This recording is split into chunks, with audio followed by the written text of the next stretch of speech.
Mumbai is the second most densely populated city in the world. People have to travel in a very subhuman kind of overcrowding situations.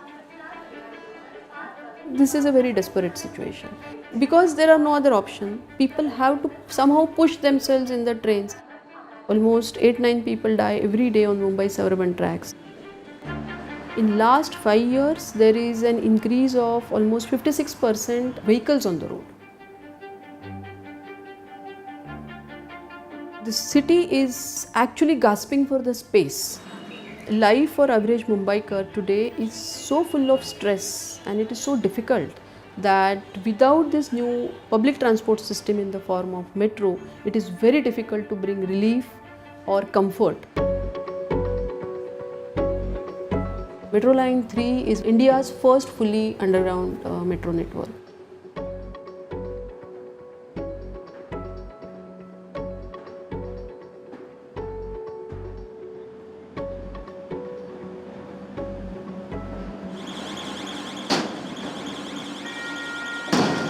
Land acquisition was the biggest challenge. You have to actually cut open Mumbai's belly at so many locations and then start constructing.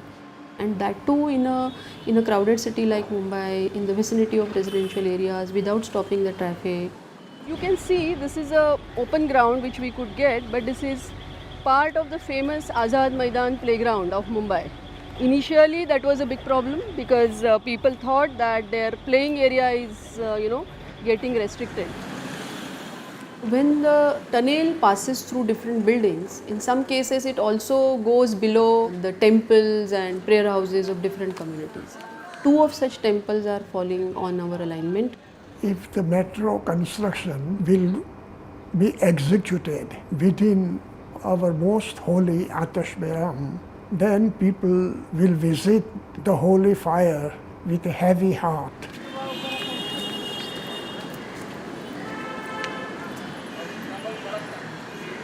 They will not get spiritual solace.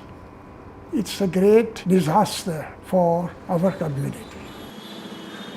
Mumbai is surrounded by sea from all 3 sides, so there is very little scope for expansion. At the same time, Mumbai is sitting on a basalt rock, and this is a very hard rock. Cutting the rock is not that easy.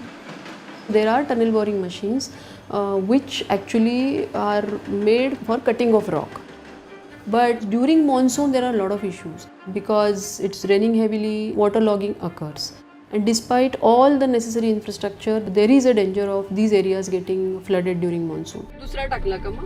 As a Mumbaikar, I see the plight of Mumbaikars every day. I myself am part of that because I spend so much of time traveling every day. If Mumbai really has to maintain its edge as the financial capital of the country or the very important global business centers, then it really needs to revamp its infrastructure because the infrastructure is creaking. If we really have to deal with the congestion on the road, then Mumbai needs to improve its rail-based public transport. There is a desperation. It is impacting people's health, people's mental status, family life is disturbed.